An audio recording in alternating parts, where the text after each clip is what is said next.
Bonjour et bienvenue. Au moment où nous nous préparons à commémorer l'ascension du Christ au ciel, j'aimerais vous proposer de parler du sujet suivant: les Ilkija de la dernière génération. Je répète, les Ilkija de la dernière génération. Cette série de vidéos, puisque nous la démarrons ce jour, va finalement couvrir la journée d'aujourd'hui et celle du jeudi et du vendredi. Je tiens donc à saluer tous ceux et celles qui suivent fidèlement les séries de Dream Connection. Merci de vos commentaires, merci de vos contributions, de vos partages et de vos encouragements. Cela nous fait énormément de bien. Revenons à notre sujet. Les Ilkija de la dernière génération. De quoi s'agit-il? Dans le livre de 2 Rois, le chapitre 22, à partir du verset 8 à 11, 2 Rois 22, 8 à 11, il est écrit ceci. Alors Ilkija, le souverain sacrificateur, dit à Shaphan, le secrétaire: j'ai trouvé le livre de la loi dans la maison de l'Éternel.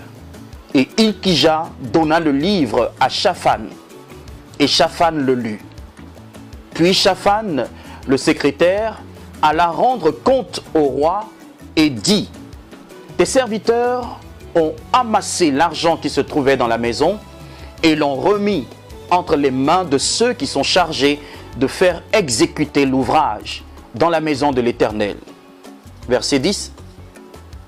Shaphan, le secrétaire, dit encore au roi: le sacrificateur Ilkija m'a donné un livre. Et Shaphan le lut devant le roi. Verset 11 enfin. Lorsque le roi entendit les paroles du livre de la loi, il déchira ses vêtements. Alléluia. J'ai trouvé le livre de la loi dans la maison de l'Éternel. Telle est, chers amis, l'annonce que fit Ilkija à Shaphan, le secrétaire du roi Josias. Il dit: j'ai trouvé le livre de la loi dans la maison de l'Éternel. Ilkija, dont le nom signifie « l'Éternel est ma part », est le digne représentant d'une génération de serviteurs et de servantes de Dieu encore à l'œuvre parmi nous. Il s'agit donc de ceux et celles qui ont fait de la loi de Dieu leur quête quotidienne. Des personnes qui ont pour souci majeur de réintroduire la loi de Dieu dans une société qui a ouvertement tourné le dos aux saints préceptes de l'Éternel. Ce sont des gens qui n'ont pas peur de brandir la loi du Seigneur de l'univers. Des gens dans la bouche desquels on peut entendre les mots mêmes du Christ. Ma prière, chers frères et sœurs, est que vous et moi devenions comme Ilkija, c'est-à-dire ceux et celles qui ont fait de l'Éternel leur richesse, ceux et celles qui ont fait de l'Éternel leur gloire, leur vie, ceux et celles qui ont fait de l'Éternel leur part, leur portion et leur héritage. Comme Ilkija, ma prière est que nous prenions le parti de la loi divine, le parti de la vérité du royaume de Dieu, le parti de la parole du Christ. Ma prière, chers amis, est que vous rejoigniez le rang des serviteurs de Dieu qui cherchent et trouvent la loi du Seigneur pour leur génération. Oui, vous devez être de ceux et de celles qui scrutent et saisissent la pensée de Dieu pour le peuple. Vous devez absolument chercher et trouver la volonté de Dieu pour les hommes et les femmes qui ont été séduits et égarés par les mensonges de Satan. La Bible dit Alors, Hilkija, le souverain sacrificateur, dit à Shaphan, le secrétaire, « J'ai trouvé le livre de la loi où? Dans la maison de l'Éternel. » Cette découverte de la loi de Dieu, comme vous le savez, s'est faite au moment de la restauration du temple. Car disons-le, le temple du Seigneur avait été livré au pillage et à la dévastation à cause des péchés abominables qui avaient été commis en Israël. Le texte de 2 Rois, le chapitre 21, à partir du verset 12 jusqu'au verset 15, nous donne un aperçu de l'état de ruine du temple. Je lis ce qui est écrit. Voici ce que dit l'Éternel, le Dieu d'Israël. Je vais faire venir sur Jérusalem et sur Juda des malheurs qui étourdiront les oreilles de quiconque en entendra parler. J'étendrai sur Jérusalem le cordeau de Samarie et le niveau de la maison d'Akab. Et je nettoierai Jérusalem comme un plat qu'on nettoie et qu'on renverse sens dessus dessous après l'avoir nettoyé. Verset 14.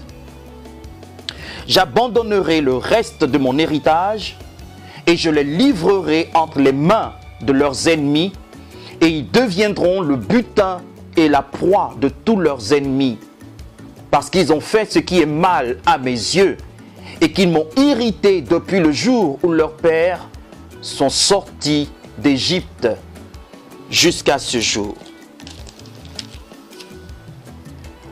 Bien-aimés frères et sœurs, comme vous le voyez, de grands malheurs, oui, de grands malheurs se sont abattus sur le peuple d'Israël et Jérusalem a été renversée sens dessus, dessous. Ce sont les termes du texte.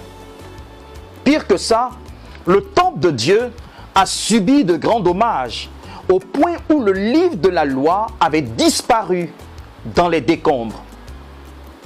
Peut-être vous vous demandez, qu'est-ce qui a bien pu pousser Dieu à agir de la sorte? Eh bien, Dieu a agi ainsi à cause des abominations de Manassé, le roi de Juda. J'aimerais citer ici 6 choses abominables que ce roi inique a accomplies. La première chose qu'il a faite, c'est qu'il a rebâti les hauts lieux idolâtriques qu'Ézéchias, son père, avait détruits.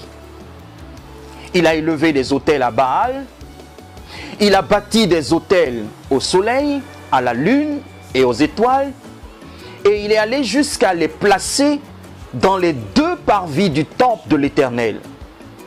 Il va même installer l'idole d'Astarté à l'intérieur du temple de Dieu. Vous imaginez? Il s'est adonné au sacrifice humain en faisant passer son fils par le feu.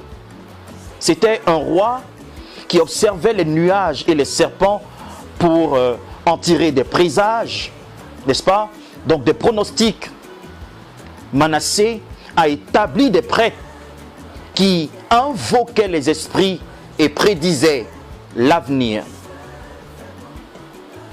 Manassé, dont le nom signifie faire oublier, ou qui a fait oublier, avait œuvré à détourner le peuple de Dieu de la parole de l'Alliance. Il va s'appliquer durant pratiquement 55 années de règne à faire oublier la parole de Dieu. Dans 2 Rois 21, verset 9, il est écrit « Ils n'obéirent point et Manassé fut cause qu'ils s'égarèrent et firent le mal plus que les nations que l'Éternel avait détruites devant les enfants d'Israël. » Bien-aimés, ce comportement de Manassé a ouvert la voie à des principautés démoniaques qui continuent de sévir encore dans les rangs du peuple de Dieu. Cet esprit de Manassé a pour mission principale de nous faire oublier la saine parole de Dieu et la vraie doctrine du Christ. Il travaille à masquer dans nos cœurs et dans nos lieux d'adoration le pur évangile.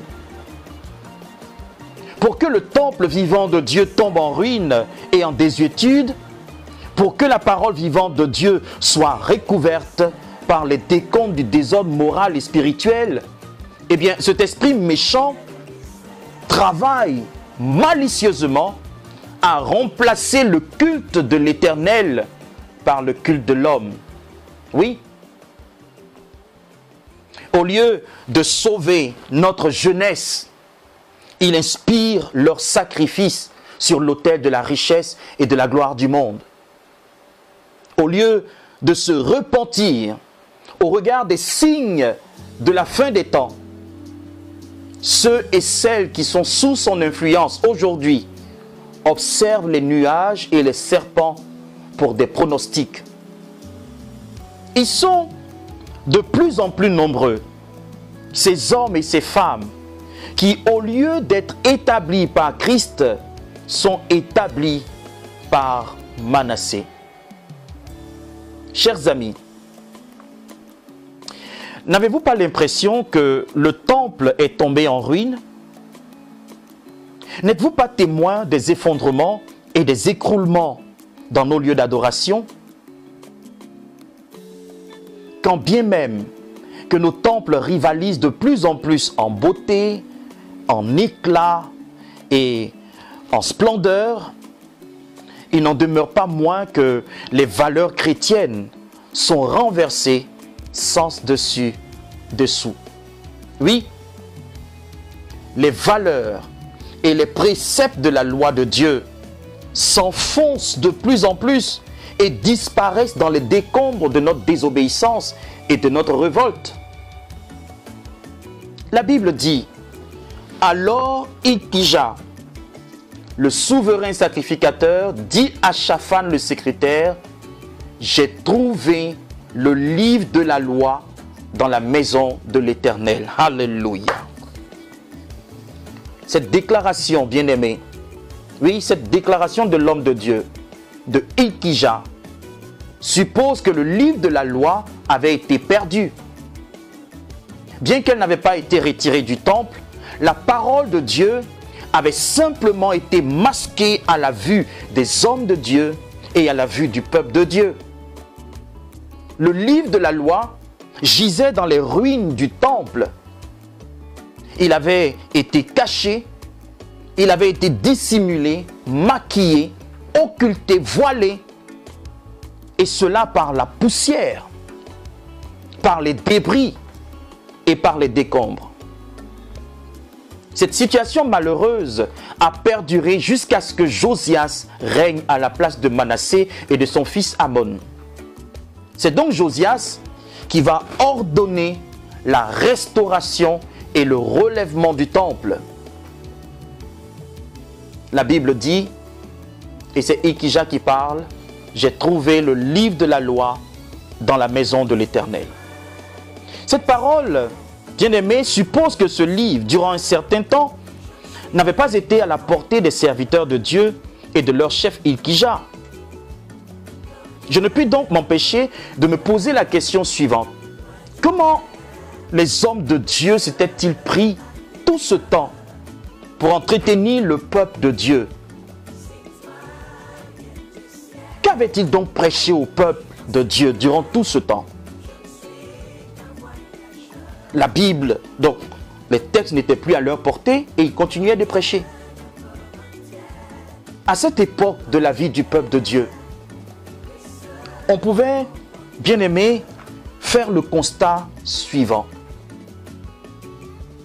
Il y avait un temple, mais la parole était perdue sous les décombres. Il y avait des guides spirituels, mais ceux-ci n'avaient pas accès aux instructions des Saintes Écritures. Il y avait des ministères qui reposaient sur tout, sauf sur le livre de la loi. Il y avait un peuple, le peuple de Dieu, mais un peuple de Dieu sans une foi nourrie au livre de la loi. Chers frères et sœurs, pouvez-vous imaginer un seul instant ce que pouvaient raconter les prêcheurs de cette période au peuple de Dieu? Qu'est-ce qui guidait? Qu'est-ce qui nourrissait leur action et leurs sermons?